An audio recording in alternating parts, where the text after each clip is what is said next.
Edward is the same colour as Thomas and the same size as James. He can pull carriages and push trucks.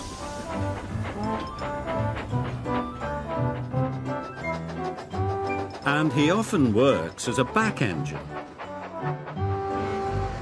But Edward is old and not as strong as the other engines, so sometimes Edward feels left out.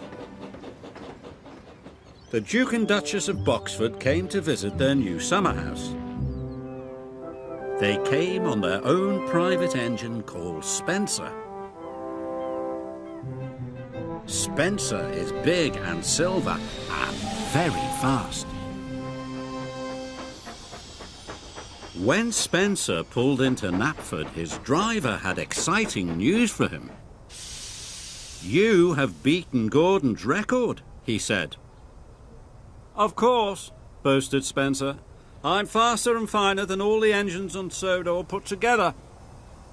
The Fat Controller's engines were very cross. "Spencer's just a big silver show-off," sniffed Gordon, and everyone agreed. The Fat Controller spoke to the engines. "Spencer will take the Duke and Duchess to their summer house. Another engine will take their furniture." The Fat Controller's engines saw the chance for a race. "Please, sir," said Thomas, Percy, Gordon and James, all together. "May I go?" "You all have other work to do," boomed the Fat Controller. "Edward will take the furniture." James and Gordon groaned. "Fancy sending a back engine to do an express engine's job," sniffed Gordon.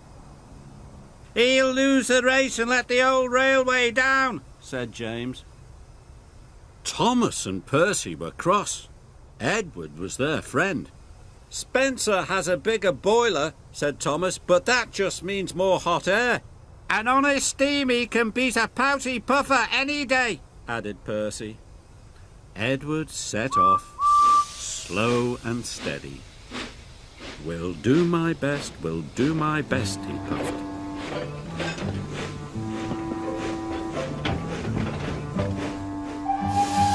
Spencer set off and quickly passed Edward.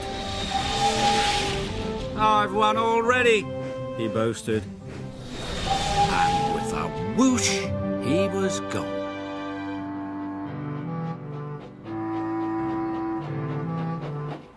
Edward came to the bottom of a steep hill. The freight was heavy and he felt very tired.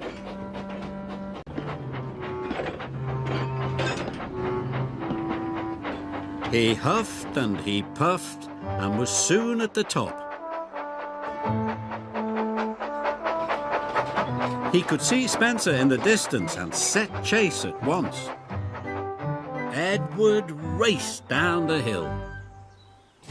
Spencer stopped at Wellsworth Station. The Duke and Duchess wanted to buy some tea and cakes from the refreshment lady.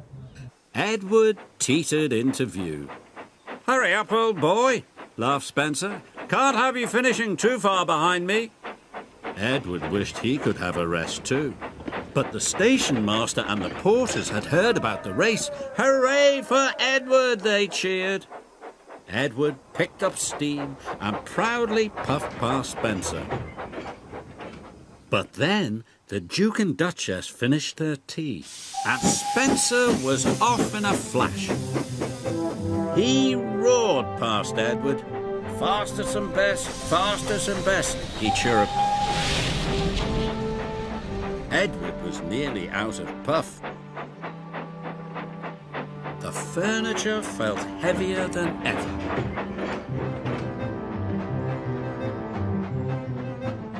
Up ahead, Spencer had to stop.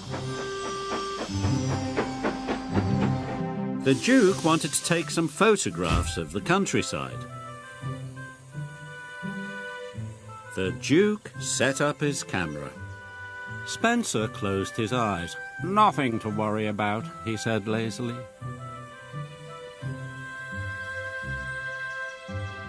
Gordon was returning to Brendam Docks. He passed Spencer and knew Edward must be losing the race. Edward is a waste of steam, he sniffed. But when Gordon passed Edward and saw how hard he was trying, he felt bad about what he had said. Well done, Edward, he called. You are a credit to the railway. Edward was so happy his boiler tingled. He found puff he never knew he had. The Duke and Duchess had finished taking photographs and were back on board. "Time to go," said his driver and rang the bell. But nothing happened. Spencer was dreaming of victory. He didn't hear the bell. And he didn't hear Edward puffing past him. Spencer's driver rang the bell again. When Spencer finally opened his eyes, he could see Edward heading towards the summer house. Nearly there, he gasped. Spencer took off as fast as he could. But as he reached the siding, his driver ordered him to slow down. "These are old tracks and you are a very heavy engine," he said. "You must go slowly." Spencer had no choice. He had to slow down. And he trundled slowly down the siding. With every click and every clack, he knew that he had lost the race. Edward puffed towards the summer house. "I've won," he gasped. "I did it." Edward felt like a really useful engine.